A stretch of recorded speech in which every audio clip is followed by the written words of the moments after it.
हम बात करते हैं मंदसौर की। भगवान पशुपतिनाथ की नगरी है और भगवान पशुपतिनाथ की नगरी में अलग अलग तरीके से आशीर्वाद हैं। खास तौर पर अगर हम बात करें तो आर्थिक पक्ष इस जिले का बहुत मजबूत है। हालांकि जब जिला टूटा तो थोड़ी मजबूती कम हुई, लेकिन जितना आर्थिक पक्ष मजबूत है उतना ही विकास के मायने देखे जाएं या विकास के दृष्टिकोण से देखा जाए तो वो मजबूती यहाँ पर उतनी नजर नहीं आती। तमाम मेहमान हमारे साथ हैं। नवकृष्ण पाटिल जी हमारे साथ में हैं, हम आपका स्वागत करते हैं। राधेश्याम पाटीदार जी हमारे साथ हैं, आपका स्वागत करते हैं। प्रियंका गोस्वामी जी हमारे साथ में हैं, आपका भी स्वागत है। और राकेश पाटीदार जी, तमाम मेहमानों का स्वागत है। लेकिन सबसे पहले राधेश्याम पाटीदार जी के पास चलते हैं। सर, खूब सारे मौके जनता ने दिए भारतीय जनता पार्टी को, और भारतीय जनता पार्टी को मौके मिलने के साथ साथ अगर हम आपकी बात करें तो आपको भी प्रतिनिधित्व करने का मौका मिला। लेकिन किसानों के दृष्टिकोण से हम बात करते हैं, क्योंकि किसान नेताओं के तौर पे भी देखा जाता है आप लोगों को तमाम क्षेत्र के। आज भी बहुत सारी समस्याओं से किसान उलझे हैं। हालात ये कि आज भी किसान आंदोलन पर है मंदसौर जिले में। क्यों? वो मंदसौर गोलीकांड से लेकर आज तक का आंदोलन। क्यों किसानों की बातें, इतना रिच किसान है तब भी यूरिया नहीं, यहाँ पर छोटी छोटी चीजों के लिए किसानों पर आंदोलन, प्रताड़नाएं, मंडी के भाव, ये तमाम समस्याएं किसानों के साथ आज भी जस की तस है। सर, आपको मालवीय जी, सबसे पहले तो डिबेट में बुलाने के लिए मैं धन्यवाद देता हूं। Thank you sir. उसके साथ आपको मैं बताना चाहता हूं कि आज पूरे देश में कृषि में कोई अव्वल जिला है तो वो मंदसौर जिला है। यहाँ जितनी प्रकार की फसलें होती है, जितनी प्रकार की औषधि फसलें होती है, और किसान जितनी मेहनत करता है, शायद मैं भी पूरे देश घुमा हूं लेकिन कहीं नहीं है। सबसे ज्यादा लाभ अगर अर्जित अगर कहीं करता है तो मंदसौर जिला करता है। और जहां तक आपने यूरिया की बात की, जब से नरेंद्र मोदी जी की सरकार आई है और नीम कोटेड यूरिया जब कर दिया गया उसको, तो मैं सोचता हूं कि यूरिया की समस्या बहुत नॉमिनल हो गई है और आने वाले वर्षों में कोई यूरिया खाद की ऐसी कोई समस्या मेरे हिसाब से रहने वाली नहीं है। और जहां तक किसान आंदोलन का है, आप सब जानते हैं कि किसने इस आंदोलन को किया, इसके पीछे कौन था। उन्होंने खुद स्वीकृति दी कि हमने इसमें आग लगाई थी मंदसौर जिले में। वो सब नाम मीडिया के सामने है, क्योंकि एक षड्यंत्र पूर्वक उस समय मंदसौर जिले को किसान आंदोलन के नाम पर एक आग में झोंका गया था और वो प्रायोजित कार्यक्रम था पूरा। आप देखेंगे उसके बाद कोई आंदोलन नहीं हुआ, किसान संतुष्ट है।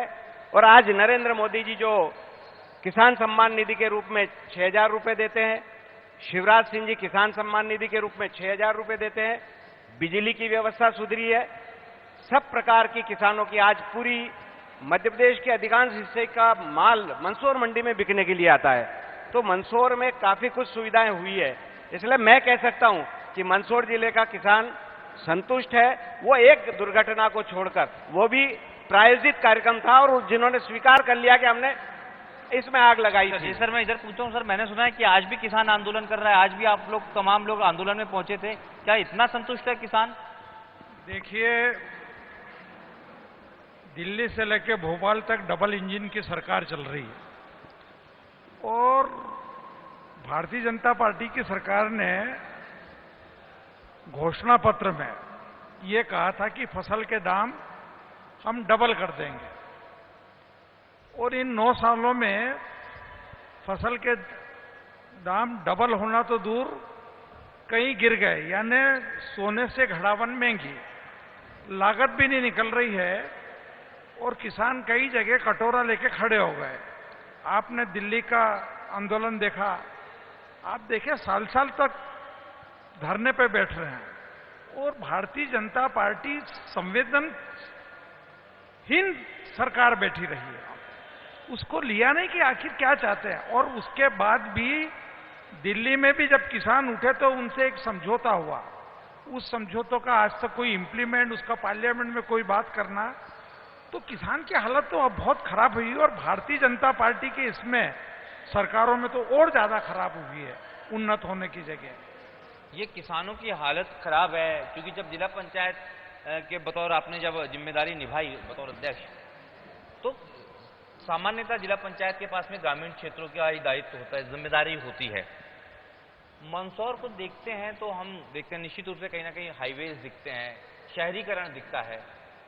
अगर आर्थिक रूप से देखें तो निश्चित रूप से किसान आर्थिक रूप से पहले से ही सक्षम है, लेकिन जो सुविधाएं होती हैं ना, फंडामेंटल जो नीड्स होती हैं, चाहे वो शिक्षा की बात करें, स्वास्थ्य सुविधाओं की बात करें, पानी की बात करें, तो ग्रामीण क्षेत्रों में अगर आपके पास भी जानकारी होगी, खास तौर पे दो स्वास्थ्य का जो सेक्टर है, हेल्थ का जो सेक्टर है, शहर की बात करें या ग्रामीण क्षेत्रों की बात करें, सारे सरकारी अस्पताल या जो स्वास्थ्य केंद्र हैं वो रेफर सेंटर बन गए हैं यहाँ के। ये स्थितियाँ आपको नहीं लगता कि ठीक नहीं है, बेहतर होनी चाहिए? सबसे पहले तो मैं INH का धन्यवाद देना चाहती हूँ, आपने मुझे डिबेट में बुलाया। मैं माननीय नवकृष्ण पाटिल जी से ये जानना चाहती हूँ, वो आप बोल रहे थे कि किसान दुखी हैं। कांग्रेस की सरकार ने अगर किसानों के लिए किया, ग्रामीण विकास के लिए किया, तो किया क्या? अटल बिहारी वाजपेयी जी की भारतीय जनता पार्टी की सरकार थी जो किसान क्रेडिट कार्ड लेके आई। आज किसान की आय दुगनी हो इसके लिए भारतीय जनता पार्टी की सरकार काम कर रही है, तो करोड़ों की सूक्ष्म सिंचाई योजनाएं आ रही हैं जिससे खेत सिंचित हो सकें। आप बात कर रहे हैं स्वास्थ्य की सेवाओं की, जो आपका मेन मुद्दा है, तो स्वास्थ्य की सेवाएं हमारे यहाँ काफ़ी इम्प्रूव हुई हैं। देखिए, हम जब से इसमें सरकार में आए हैं, काफ़ी स्वास्थ्य सेंटर्स हैं जो यहाँ पे खुले हैं, ग्रामीण में खुले हैं। यहाँ पे हमारे पास सक्षम डॉक्टर्स हैं जो इलाज कर रहे हैं, और उसका अगर देखें तो उसी का नतीजा है कि हमारे यहाँ जो इन्फेंट मोर्टेलिटी रेट है IMR वो बहुत कम है। अगर हम सेक्स रेशियो देखें, जेंडर सेक्स रेशियो, तो हमारे यहाँ एक्सीड कर रहा है और फीमेल फेटिसाइड्स के केसेस बहुत कम है। तो ऐसा नहीं है कि इसको रेफर हॉस्पिटल हम बोल सकते हैं। यहाँ पे बहुत अच्छे डॉक्टर्स हैं, बहुत सक्षम डॉक्टर्स हैं, और सबसे अच्छी बात है कि यहीं का बच्चा पढ़ा हुआ यहीं पे सेवाएं दे रहा है स्वास्थ्य की। ओके, तो आपको ये लगता है कि पूरी तरह से यहाँ स्वास्थ्य सुविधाएं बेहतर है, ये आप बिल्कुल संतुष्ट हैं इससे? जी, हमारे यहाँ एक्सरे की मशीन्स भी हैं, हमारे यहाँ पास सभी मशीन्स है। डायग्नोस्टिक्स की भी अगर हम बात करें तो सरकार के द्वारा फ्री डायग्नोस्टिक्स किए जा रहे हैं, फ्री जांचें हो रही हैं जिसका लाभ जनता उठा रही है। कमलेश मोदी हमारे साथ में, चूंकि आम आदमी पार्टी के काफी प्रतिनिधित्व हैं, उनसे थोड़ा सा जानने की कोशिश करेंगे किस तरह के ये रिएक्शंस हैं, कितनी संतुष्टि है। उसके बाद राकेश पाटीदार जी के पास भी पहुंचेंगे। जो सामने आम आदमी पार्टी के जो प्रतिनिधि बैठे हैं, मंदसौर को लेकर उनको क्या लगता है कि किस तरह की परिस्थितियां हैं, क्या कमियां हैं या कितना बेहतर हुआ है, ये जानने की कोशिश कीजिए। कमलेश जी, हमारे साथ में जिलाध्यक्ष जी, आपसे जानना चाहूँगा कि वास्तविक स्थिति में देखी जाए तो क्या है? मंदसौर जिले में विकास के नाम पे सिर्फ भ्रष्टाचार हो रहा है।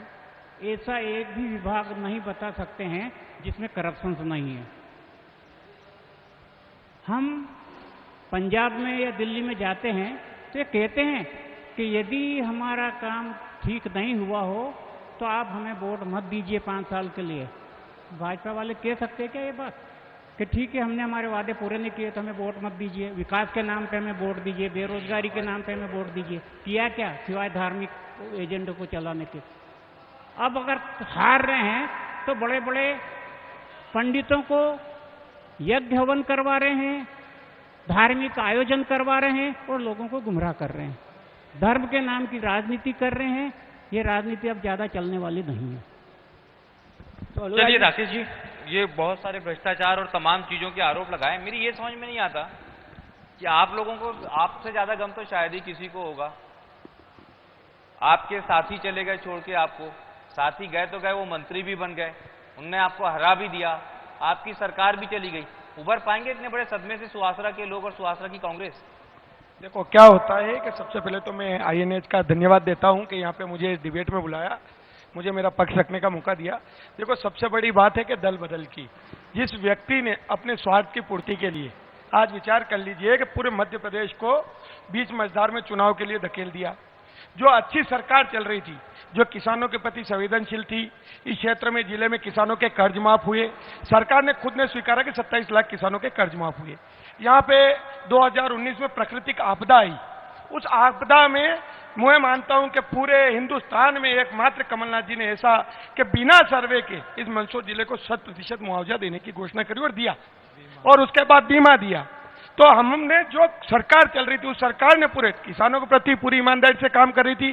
जो हमारे वचन पत्र थे, हम वचन पत्र में जो हमारे बिंदु थे उनकी ओर लगातार बढ़ रहे थे। हमने पेंशन बढ़ाई, हमने 100 रुपए 100 यूनिट बिजली दे दी थी, हमने 2, 3 और 5 हाउस पावर के बिजली के बिल हाफ कर दिए थे। पर हमारे यहाँ के जो जनप्रतिनिधि थी, उनकी भावनाएं, उनकी लालसा बहुत बड़ी थी।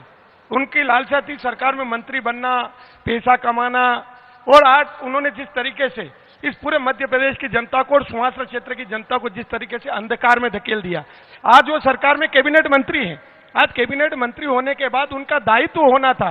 जो 2019 में आपने बोला कि इतने बड़े सदमे, जो 2019 में के बाद जो कमलनाथ जी सरकार ने वादे पूरे किए थे जो अधूरे रह गए थे, उसके बाद जब 2020 में उपचुनाव हुए तो उस उपचुनाव में इस सरकार के 5-5 मंत्री, 4-4 मंत्री रहे, वो खुद उस समय मंत्री थे। उन्होंने लगातार घोषणा पे घोषणाएं करी, इतनी घोषणाएं करी कि मुझे लगता है कि मुख्यमंत्री के बाद अगर कोई घोषणाएं करने में कोई नंबर 1 और दूसरे नंबर पर रहा है तो हमारे यहाँ का भिखाऊलाल विधायक और मंत्री रहा है। क्योंकि सर उसका कारण बता दो। पहले तो किसी के भी बारे में शब्दावली का अच्छा प्रयोग किया जाए, भले ही वो यहाँ मौजूद हो या ना हो, मेरा यह अनुरोध है। होना था यहाँ पे, आएंगे वो आएंगे ना, थोड़ी देर बाद वो पहुंच रहे हैं, उनसे सवाल भी किए जाएंगे। बिल्कुल सर, लेकिन मेरे को ये बताइए, आपको इतनी नाराजगी, आक्रोश हम समझ सकते हैं, दर्द भी समझ सकते हैं, पर आप बोल रहे हैं 18 महीने में सब कुछ कर दिया, ये कर दिया, वो कर दिया। 18 महीने बाद ही तो चुनाव हुए थे जिसमें आप खड़े हुए थे। नहीं तो 18 महीने में हुआ ना, 18 महीने में सरकार ने कितना किया, यहाँ की क्षेत्र की जनता से आप पूछोगे। जनता नहीं समझ पाई क्या वो बात? नहीं, जनता समझ पाई, पर उस समय तत्कालीन समय में जिस तरीके से दल बदल हुआ, जिस तरीके से 28 क्षेत्रों के चुनाव थे, मात्र सीटें, अगर सारी सीटें जीतते तो भी हमारे चलते चुनाव में एक और विधायक राहुल लोधी जी चले गए, तो जिस तरीके से इन्होंने मध्य प्रदेश में एक माहौल बनाया था, एक माहौल ऐसा बना दिया कि मध्य प्रदेश में हर जगह बोली लग रही थी, तो जनता को लगा कि भाई चलो इस बार इनको और मौका दिया जाए, तो उन्होंने मौका दिया।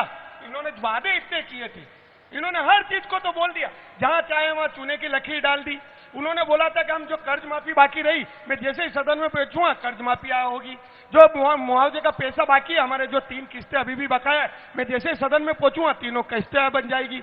हमारे यहाँ जो आवरा के पुल वाली समस्या है, जो चंदवासा से सीधा पुल, वो बन जाएगा। हमारे यहाँ जो हॉस्पिटलों की समस्या थी, क्या हॉस्पिटलों में बेहतर से बेहतर सुविधा हो जाएगी। जो किसान खाद के लिए दर पर भटक रहा है वो हो जाएगा। जो अभी वर्तमान उन्होंने जो चाहा, हमारे यहाँ ये स्थिति थी क्योंकि हमारे यहाँ एक व्यक्ति चुनाव नहीं लड़ रहा था, 5 मंत्री और एक मुख्यमंत्री चुनाव लड़ रहे थे। चलिए ठीक है, ये आपके कारण मान लिए, पर जो कसक और 30 दिख रही है राकेश पाटीदार जी की, वो 30 तो राधेश्याम पाटीदार जी की भी होगी, क्योंकि कोई व्यक्ति भारतीय जनता पार्टी का लगातार प्रतिनिधित्व कर रहा है, वहां का इस्टेब्लिश सबसे बड़ा चेहरा है, अचानक कोई इंपोर्ट होकर दूसरी पार्टी से आता है, प्रत्याशी बना दिया जाता है, जीत जाता है और मंत्री भी बना दिया जाता है, आपके लिए जगह कहां बचती है फिर वहां?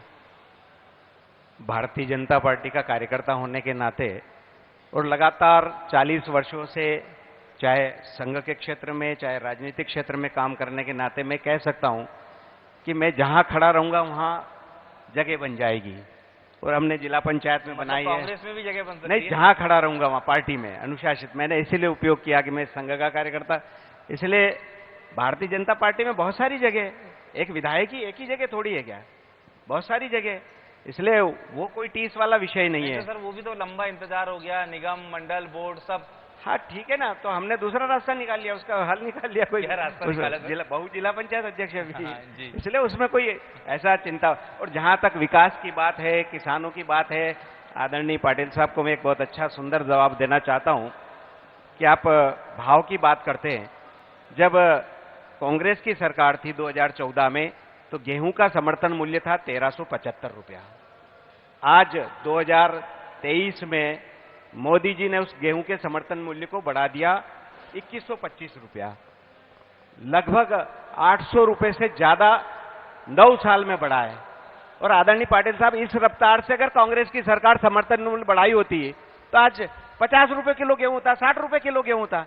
कहने के लिए कुछ भी बोला जा सकता है, बोलने के लिए कुछ भी है, लेकिन जो आपने किया उसको देखो। आप बढ़ाते थे 25 रुपया, 10 रुपया, 5 रुपया बढ़ाते थे।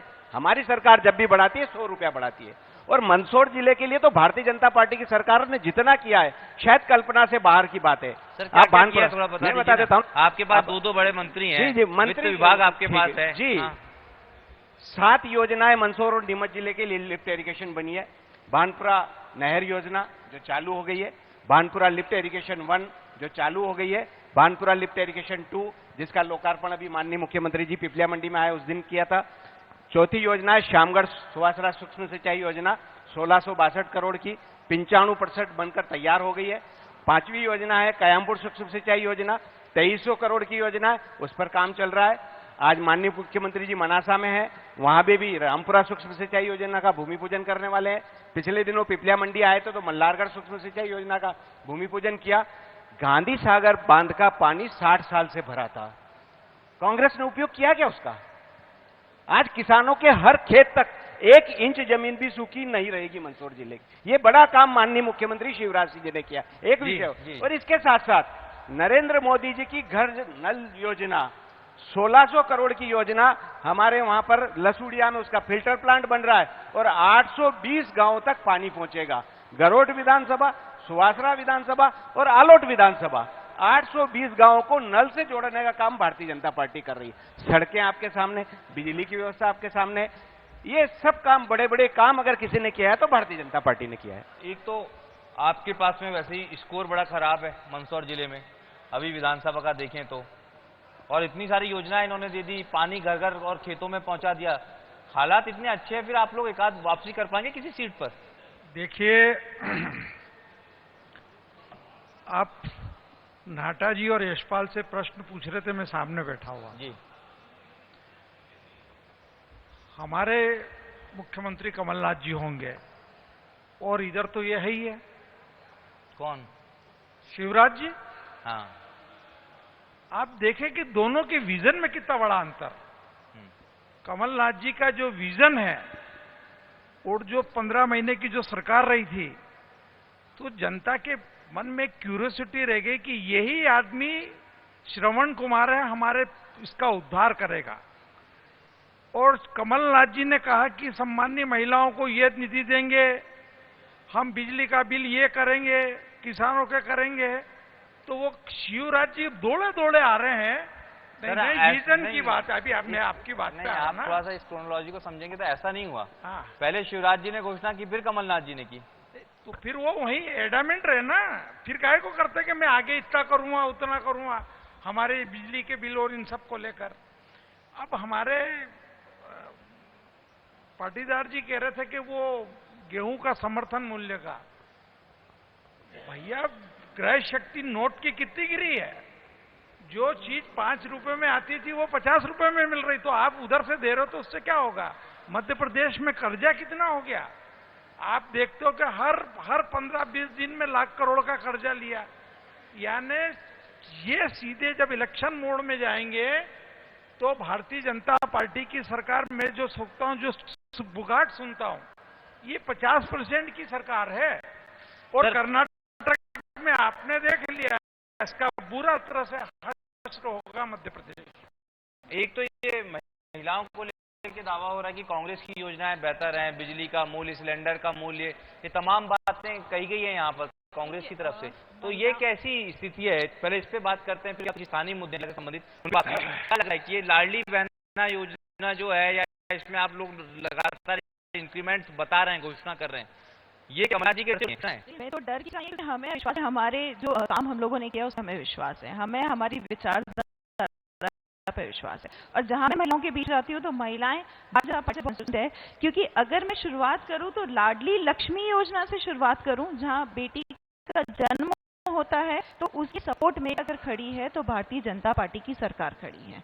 अगर बच्ची हुई है तो उसके परिवार को देखने का कोई वो नहीं, उसकी पढ़ाई को देखने के लिए उस परिवार को चिंता करने की जरूरत नहीं, उसको लैपटॉप, उसको मोबाइल, ताकि उसकी शिक्षा में कोई बाधा नहीं आए। जो हमारे घर में है उनके ये लाडली बहना योजना माननीय मुख्यमंत्री जी लेके आए हैं और वो उनके खाते में डाल रहे हैं। देखिए, कमलनाथ जी ने कांग्रेस ने जो वादे किए वो उन्होंने निभाए नहीं, तो उन्होंने करेंगे, उन्होंने कुछ किया नहीं। माननीय मुख्यमंत्री जी योजना लेके आए, उन्होंने उसको कॉपी किया और 1500 का बता दिया। अब मैं आपसे जानना चाहती हूँ, अगर आपके सामने कोई चीज अगर रखी है तो आप अभी उसको लेंगे कि इंतजार करेंगे जिसकी सर्टेनिटी नहीं है कि वो आएगी नहीं आएगी, तब जाके मुझे वो चीज मिलेंगी? मैं महिलाओं के बीच में जाती हूँ, मैं लगातार, मेरा महिलाओं के संपर्क है, वो माननीय मुख्यमंत्री जी से बहुत संतुष्ट हैं, क्योंकि उनको पता है कि अगर वो बूढ़ी भी हो जाएंगी तो 4 धाम का जो यात्रा कराएंगे तो माननीय मुख्यमंत्री जी ही कराएंगे, भारतीय जनता पार्टी की सरकार ही कराएगी। मैं बात करूं महिलाओं की, मैं जिला पंचायत अध्यक्ष रही हूँ, 5000 महिलाओं की ट्रेनिंग भारतीय जनता पार्टी की सरकार ने ही कराई, चाहे वो सिलाई बुनाई हो, चाहे वो सिक्योरिटी गार्ड की हो। आप पशुपतिनाथ जाएंगे तो आपको 2 महिलाएं सिक्योरिटी गार्ड दिखेंगी जो भारतीय जनता पार्टी की ट्रेनिंग करके उनको आय का स्रोत बना, और वो महिलाएं जिन्होंने अपनी शादी शून्य कराई। आप केंद्रीय विद्यालय जाएं तो वहां पे भी 2 सिक्योरिटी गार्ड हैं जो महिलाएं हैं। तो महिलाओं को आत्मनिर्भर बनाने का काम भी भारतीय जनता पार्टी ने कराया। हम 1 डिस्ट्रिक्ट 1 प्रोडक्ट की अगर बात करें तो हमारे यहाँ का जो डिस्ट्रिक्ट का लहसुन है वो स्व सहायता समूह के माध्यम से हो रहा है, और जो बहुत अच्छे से हमारे यहाँ की महिलाएं ही चला रही हैं और उनकी आय दोगुनी हुई है। लेकिन ये जो आपने कहा है, देखिए आप फिर देखिए ना, इसमें बहुत सारे प्रोडक्ट्स से जिसकी संभावनाएं थी, मैं लगातार पढ़ता भी हूँ जी कि गार्लिक की ब्रांडिंग, गार्लिक के प्रोडक्ट्स, गार्लिक की पैकेजिंग, यहाँ से जो व्यापारी खरीद के ले जा रहा है वो बड़ी मल्टीनेशनल कंपनीज को बेच रहा है, चाहे वो मैगीज हैं और तमाम कंपनियां यहाँ से खरीद रही हैं। लेकिन गार्लिक की लोकल ब्रांडिंग और लोकल प्रोडक्शन उसके नहीं है। यहाँ पे ऐसी कोई प्रोसेसिंग अभी तक के आई नहीं है जिससे कि यहाँ पे उपयोग होता और यहाँ पे किसानों को दाम मिलता। बीच में बिचौलिए ये पूरा पैक खा लेते हैं पैसा, और लगातार ये खबरें आती हैं। देखिए, मोटिव यही था कि हम महिलाओं को सशक्तिकरण करें, है ना। उसके लिए हम लोगों ने 1 डिस्ट्रिक्ट 1 प्रोडक्ट की योजनाएं लेके आए ताकि महिलाएं आत्मनिर्भर बने। अब इसको कहते हैं बिजनेस एक्सपेंशन, वो धीरे धीरे यहाँ पर भी होगा। पहले थी कि उसकी ब्रांडिंग हम सब दूर करें, उसकी ब्रांडिंग सब दूर हुई, हमारे प्रोडक्ट सब लेके गए। मैं खुद हमारे यहाँ का अचार भी यूज करती हूँ, हमारे यहाँ का लहसन भी यूज करती हूँ। तो जैसे जैसे अवेयरनेस आ रही है, उनको हमने दुकान भी दी है पशुपतिनाथ में, ताकि उनकी जो प्रोडक्ट्स हैं वो खुद उसको रीसेल कर सकें। तो ऐसा नहीं है, ये उनके लिए ये आपको बड़ा अनुभव रहा है बतौर जिला पंचायत अध्यक्ष। यहाँ पे ये बड़ा सुनने में आता है, पिछले मतलब 1 दशक से तो ये बात खूब आई है कि कुछ लोगों की बात सुनी जाती है राजनीतिक तौर पे, और वो प्रशासनिक तौर पे या तो करप्शन होता है, बिना उसके आम आदमी का काम नहीं होता। बड़े प्रोजेक्ट्स आते हैं, चाहे वो शिवना नदी को लेके हो या तमाम बड़े प्रोजेक्ट्स हैं, करोड़ों रुपया खर्च हुआ उन पे, लेकिन वो प्रोजेक्ट्स कहीं पे एग्जीक्यूट होते दिखते नहीं है, उस तरीके की तस्वीर नजर नहीं आती। तो क्या या तो राजनीति का केंद्रीकरण हो गया 1 या 2 नेताओं के द्वारा, क्या ये स्थिति है, या फिर अफसर सुनना ही पसंद नहीं करते बाकी लोगों की बात? देखिए, मुझे तो धरातल पर काम होता हुआ दिखता है। आप जनता के बीच में भी जाएंगे तो दिखेगा। ये मुझे आपने जो लाइनें बोली, कहीं ना कहीं मुझे राजीव गांधी जी की वो बात याद आ रही है कि मैं अगर केंद्र से 1 रुपए डालता हूं तो खाते में 10 पैसे आते हैं। मुझे वो चीज मेरे ध्यान आ रही है, वो तब होता था। ये अब भारतीय जनता पार्टी की सरकार में नहीं होता, क्योंकि हम ट्रांसपेरेंसी लेके आए, डिजिटलाइज करें, हमने हर चीज में पारदर्शिता की। अगर वहां से कोई पैसा डल रहा है तो सीधा सीधा खाते में डल रहा है और लोगों के खातों में वो पैसा आ रहा है। तो करप्शन की जहां तक बात करें, उसको बहुत हद तक कम कर दिया है। अब जो चीजें कोई छोड़ के गया उसको पूरा हटाने में थोड़ा तो समय लगेगा, क्योंकि 60 साल से वो चीजें जमी हुई रही हैं। उसको थोड़ा साफ करने में हमें समय तो लगेगा। थोड़ा करप्शन तो है, ये आपने मान लिया। सर, आपसे सवाल है, थोड़ा सा इंटरेस्टिंग सा है। आपने बोल दिया कि आपने रास्ता तलाश लिया, बहु जिला पंचायत अध्यक्ष बन गई, तो आपने अब मान लिया कि आपको कहीं से विधानसभा का टिकट तो नहीं मिलेगा, ये आप तय कर चुके हैं, या तो आपने स्वीकार कर लिया या पार्टी ने तय कर दिया? हमारी पार्टी में निर्णय संसदीय बोर्ड करता है। पार्टी क्या निर्णय करेगी ये पार्टी जाने। अगर पार्टी का आदेश हुआ कि विधानसभा चुनाव लड़ना है तो लड़ेंगे, उसमें कोई दो मत नहीं। मन क्या है आपको? मतलब आप लड़ेंगे अगर पार्टी है क्षेत्र में सक्रिय वोट? तो सर बड़ी बात हो गई भाई। आपके मन की बात आखिरी मोदी जी मन की बात करते हैं, आप थोड़ी भी कर लीजिए। निश्चित रूप से अगर पार्टी कहेगी तो चुनाव लड़ेंगे। सर लड़ेंगे? अच्छा, आप लड़ेंगे तो कहां से लड़ेंगे सर, ये भी तो सवाल है। नहीं, पार्टी मेरी दावेदारी सुहासरा की है, बाकी सुहासरा की है ना। चलिए सर, चलिए सुहासरा की दावेदारी बात हो गई। चलिए यहाँ आते हैं सर। आपको बड़ा मुस्कुराना आ गया क्योंकि सुहासरा की बात जैसे ही कही वैसे ही ये मुस्कुराहट बढ़ भी गई। सर, आपकी पार्टी में भी बड़ी गंभीर समस्या है। यहाँ पे एक जगह से 2 बड़े अच्छे उम्मीदवार हैं। आपकी पार्टी में या तो वो लोग हैं जो बड़ा नाम हुआ करते थे लेकिन वो रिटायरमेंट की तरफ हैं, दूसरी तरफ अगर हम बात करें तो आप लोग हैं जो चुनाव जीते और उसके बाद में कहीं ना कहीं अगली पीढ़ी उस तरह से खड़ी नहीं हो पाई। राकेश पाटीदार या इक्का दुक्का नामों को हम इसलिए छोड़ देते कि उन्होंने ठीक ठाक चुनौती दी थी। लेकिन बाकी सीटों की बात करें तो कहां परिस्थिति ऐसी नजर आती है सर? जमीन क्यों आपका पूरा की पूरा ये बेल्ट, रतलाम, मंदसौर, जावरा, नीमच, सब जगह पे हालात एक से ही है, पूरा साफ, जबकि किसान आंदोलन, मंदसौर गोलीकांड, तमाम चीजें यहां से उठी, किसानों का साथ आपको नहीं मिल रहा? देखिए, जो परिस्थितियां तब थी वो परिस्थितियां अब नहीं है। मतलब ये जो इलेक्शन हो रहा हमारा 2023 वाला, और मुझे लगता है कि जब मैं एमएलए बना था, मंदसौर जिले की संसदीय क्षेत्र की 8 सीटें कांग्रेस को मिली थी, और मुझे लगता है कि इस बार 8 सीटें फिर कांग्रेस को मिलने जा रही है। क्या राकेश भाई कौन सा जादू कर रहे हैं आप लोग? देखो, हम लोग लगातार जनता के बीच में हैं और जनता से सीधा संवाद कांग्रेस पार्टी का हर कार्यकर्ता कर रहा है।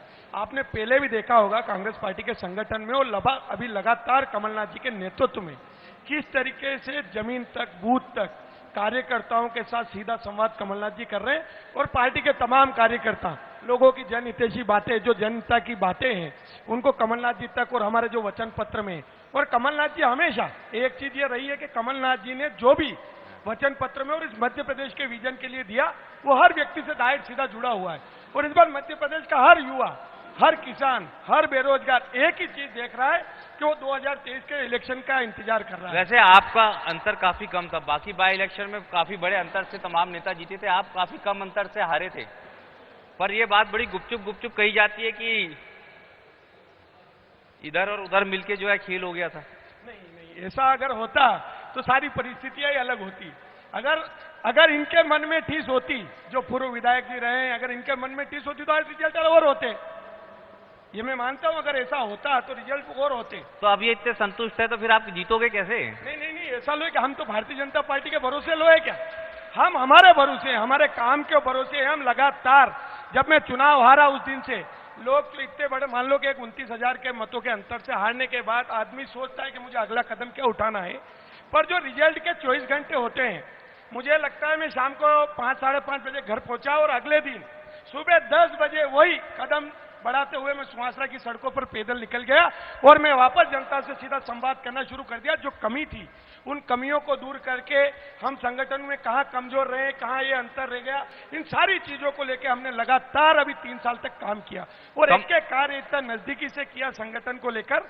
और आपने देखा होगा कि जब पहले पूर्व में हमारे यहाँ जो आपके मंत्री हैं, अभी सरकार में वो विधायक हुआ करते थे, उस समय मात्र 1 जिला पंचायत क्षेत्र हुआ करता था। आज हमारे सुहासरा विधानसभा में 4 जिला पंचायत सीटें। पहले उस समय अनुमान कांग्रेस के केवल 15 से 17 सरपंच हुआ करते थे, आज 70-72 सरपंच कांग्रेस पार्टी के हैं। हमारी नगर पंचायत में हम सुहासरा और शामगढ़ में अच्छा परफॉर्मेंस कांग्रेस पार्टी ने किया है। तो लगातार ऐसा नहीं, अगर आप ये एक रीजन देखोगे बीच का विजन अगर के कांग्रेस और बीजेपी के बीच का, तो क्षेत्र में लगातार कांग्रेस पार्टी मजबूत हुई है। चाहे वो लोकल इलेक्शन हो, नगर पंचायत इलेक्शन हो, सारी चीजें हो, हर जगह कांग्रेस पार्टी मजबूत हुई और मजबूती के साथ खड़ी है। इसीलिए आज मध्य प्रदेश में मुख्यमंत्री जी को लगातार बार मंदसौर जिले की ओर अग्रसर होना पड़ रहा है। जानने की कोशिश कीजिए ना कमलेश की, क्या मंदसौर में कांग्रेस की वापसी की कितनी संभावना है? जो भी लोग बैठे हैं इस संदर्भ में अगर कुछ कहना चाहते हैं, कितनी संभावनाएं हैं, कितना किसका साथ मिलेगा, और कोई किसी और मुद्दे पे भी बात करना चाहता हो? जी सामने जी। आपसे मैं जानना चाहूंगा कि मंदसौर जिले में कांग्रेस की वापसी के कितने चांसेस लगते हैं? 100%। 100%। मतलब क्यों, थोड़ा सा बताइए तो थोड़ा।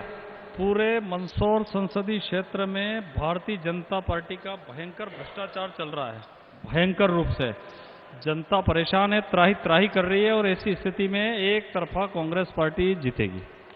अच्छा, ये तो कांग्रेस का भी जीत का दावा आ रहा है, इनका समर्थन भी मिल रहा है। सर, कहीं थोड़ी जमीन खिसक रही है क्या आप लोगों की? मतलब इसलिए मैं पूछ रहा हूँ कि मैं वास्तव में आश्चर्यचकित हूं कि जो सुहासरा का परिणाम था बाई इलेक्शन का, वो बाकी सारे बाई इलेक्शन के परिणाम उठा लीजिए, उसके बाद नगर पंचायत देख लीजिए, बाकी के डिसेंट्रलाइज्ड इलेक्शन देख लीजिए, आप लोगों का मत प्रतिशत तो कम हुआ ही है, कुछ जीते भी मिली है कांग्रेस को।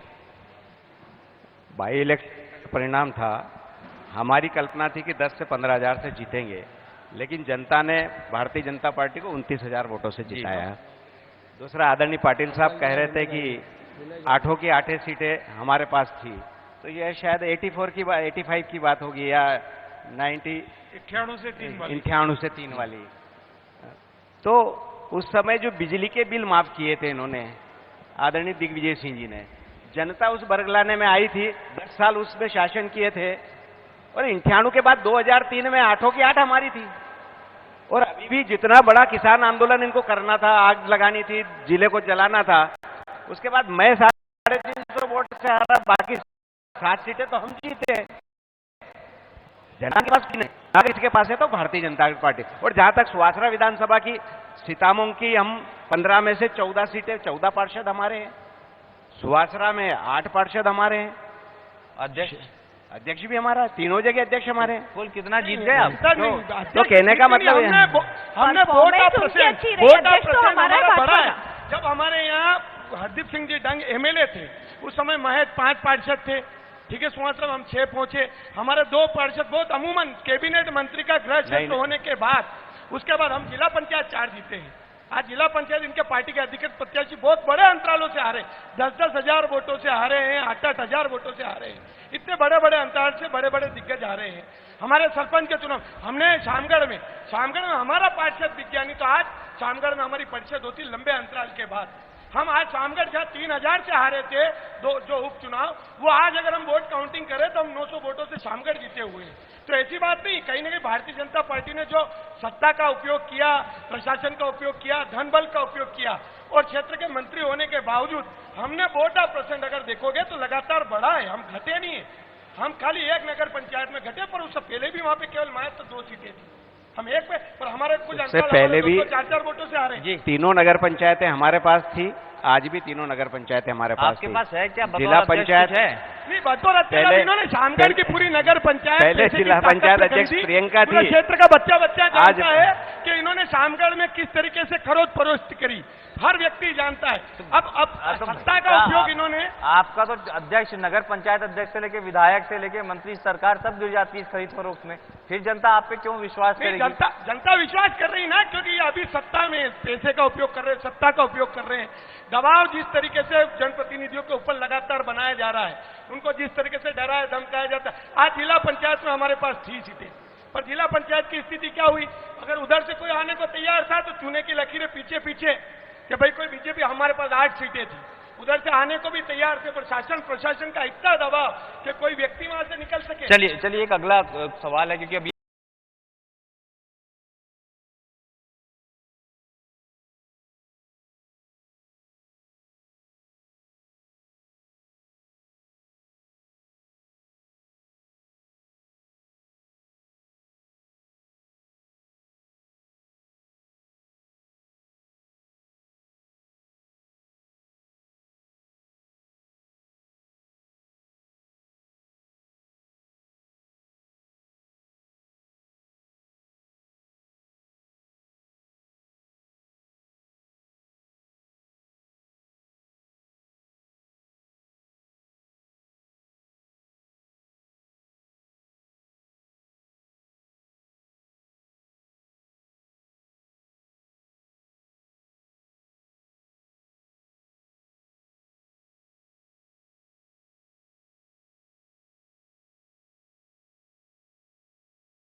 सारे युवा हैं, आप एक नहीं 50% नहीं, आज देख लीजिए सारे युवा है। दीपक सिंह गुजर युवा है, हमारे करमवीर सिंह पार्टी की वाइफ हमारी जो दीपिका, हमारी ज्योति, हमारे उसके बाद हमारे जगदीश भोजी, हमारे सारे, हमारे उमराव सिंह जी, हमारे उसके बावजूद रिंकेश डपकरा जी, हमारे रावत साहब, सब यूथ है। मतलब आप ये कह नहीं सकते हो। माननीय राकेश भैया में यूथ, हमारे सरपंच देख लीजिए 72 राकेश भैया, दीपिका भाभी का नाम लेने से पहले आपने करमवीर भैया का नाम लिया, मेरा नाम लेने से पहले आप मेरे हस्बैंड का नाम नहीं लेते।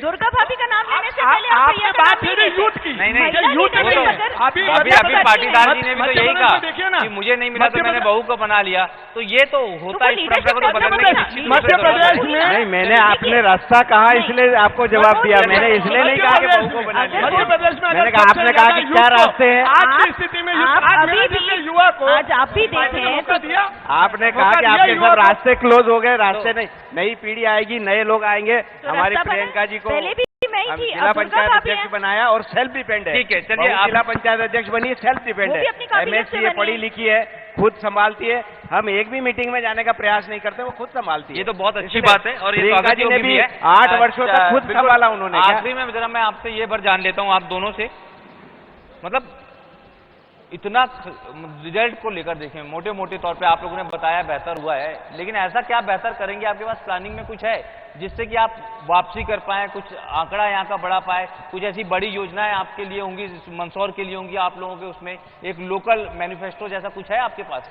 देखिए, ये जो 2023 का चुनाव है, धनबल और जनबल के बीच होगा, और मुझे लगता है कि जनबल हमारे साथ है, और जब जनबल हमारे साथ है तो फिर आप ये देखो कि जो हवा चलती बड़े वट वृक्ष गिरते हैं। 2003 में बिजली पानी सड़क को लेकर हमारी सरकार उड़ी और सब अच्छे वोटों से हारे।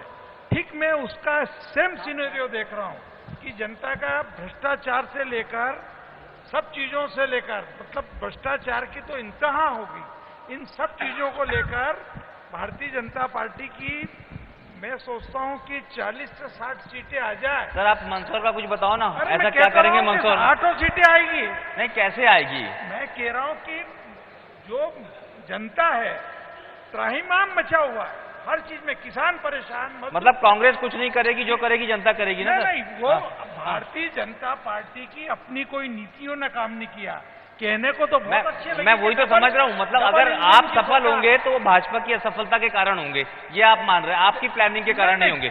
मैंने कहा ना, आपके पहले कहा कि कमलनाथ जी का जो विजन है जी, उसको देख के जनता वोट दे रही है, और भारतीय जनता पार्टी के मुख्यमंत्री तो उनके पीछे पीछे दौड़ रहे हैं। अब उन्होंने कहा था कि ये जो लाडली बहना योजना हरिजन आदिवासियों को एक उसमें मिलेगा, कमलनाथ जी ने सबके लिए कहा, तो उन्होंने कहा इनका भी कोटा हम खत्म करते हैं, सबके लिए लागू करते हैं। तो विजन नहीं है उनके पास, और इंटेलेक्चुअल पीपल ये मानते हैं कि मध्य प्रदेश में कितना करोड़ का आप कर्जा ले लेके, आप देखिए अभी मैं देख रहा था कि पूरे 67 सालों में 57 लाख करोड़ का कर्जा था भारत पे, और इन 9 सालों में 85 लाख करोड़ का कर्जा मोदी जी ने कर दिया। चलिए सर, लेकिन मैं वही कह रहा हूँ कि कुछ सकारात्मक बात हो जाए, ये आखिरी है, आपसे तो पूछ ही लिया, जान ही लिया मैंने। आप आखिर में जरूर ये बता दीजिए कि क्या प्लानिंग है मंदसौर के भविष्य के लिए? जो आप लोगों ने किया वो ठीक है, आपने खूब सारी नहरें ले आई, मंदसौर की तस्वीर वो महानगरों में शामिल करने के लिए कुछ बड़ा प्लान आप लोगों के पास में है? पहले तो मैं आदरणीय पाटिल साहब का जवाब दे देता हूं। उन्होंने डबल इंजन की सरकार का जिक्र किया। अभी मोदी जी की सरकार में 8 लेन रोड बना 1 लाख करोड़ का, ये कल्पना भी नहीं कर सकते थे। अभी गरोड़ से उज्जैन रोड बन रहा है, इनकी कल्पना में नहीं था। अभी कल मोदी जी ने 508 रेलवे स्टेशन 25,000 करोड़ से आधुनिक हवाई अड्डे की टाइप में स्टेशन बनेंगे, उसमें श्यामगढ़ को शामिल किया। आने वाले सत्र में मंदसौर, नीमच सब शामिल होने वाले। डबल इंजन सरकार के काम तो देखो। अब आज शिवराज सरकार लेकिन बहुत सारे स्टॉपेज नहीं दिलवा पा रही जिले को, लगातार मांग मैं सोचता हूं कि जितनी ट्रेनें पहले रुकती थी उससे ज्यादा ट्रेनें आज रुक रही है। कोरोना काल के समय जितनी ट्रेनें बंद हुई थी उसके अतिरिक्त ट्रेनें मंदसौर जिले के सब स्टेशनों पे रुक रही है, और यात्रियों को भरपूर सुविधा नहीं। मोदी जी ने कहा कि यात्रा ही नहीं, हम सुविधाजनक यात्रा उन सबको देना चाहते हैं। ये काम मोदी जी और शिवराज जी ने किया है। और साथ ही मैं कहना चाहता हूं, आदरणीय पाटिल साहब ने कहा कि जनता करेगी। आप जनता के भरोसे रहे तभी तो पीछे रह गए। जो काम करना है नेतृत्व को करना है, सरकार को करना है। और आज डबल इंजन की सरकार मध्य प्रदेश के विकास के लिए भरपूर काम कर रही है। और आज आपने कहा कि 55 करोड़ से 150 या 88 करोड़ अतिरिक्त लोन ले लिया है। आज जो 10वें नंबर की अर्थव्यवस्था थी विश्व में, वो आज 5वें नंबर की अर्थव्यवस्था है। और उसके साथ साथ आने वाले वर्षों में दुनिया की पहले नंबर की, तीसरे नंबर की अर्थव्यवस्था हम बनने जा रहे हैं। ये मोदी जी के नेतृत्व का कमाल है, ये मोदी जी का मैजिक है कि आज पूरी दुनिया में हिंदुस्तान का नाम है। आज देखो आप, जब मोदी जी अमेरिका की संसद में बोल रहे थे 78 मिनट वो बोले, 78 मिनट में लगभग 72 बार तालियां बजी और 18 बार खड़े होकर तालियां बजी। बिल्कुल, तालियां अभी भी बज रही है, और तालियां इसलिए भी बजेंगी क्योंकि अब जो है हमारे एक और मुख्य अतिथि राजवर्धन सिंह दत्तीगांव जी यहाँ पर पहुंच चुके हैं। एक सेशन उन्हीं के साथ होगा, हमारे प्रधान संपादक डॉक्टर हिमांशु द्विवेदी जी का। इस सेशन में काफी चर्चा हुई स्थानीय मुद्दों को लेकर, लेकिन निश्चित रूप से मंदसौर बहुत ज्यादा तरक्की कर सकता है, जैसा उसके पास में जमीन से जो सोना उगता है उस लिहाज से देखा जाए तो। और यही उम्मीद है कि उसी सोने के लिहाज से एक स्वर्णिम तस्वीर मंदसौर जिले की, मंदसौर शहर की, मंदसौर की तमाम विधानसभाओं की जरूर बनेगी। अगले सेशन के लिए के पहले एक परंपरा है, इसलिए माइक टू ओवर। सुनल जी आपकी तरफ।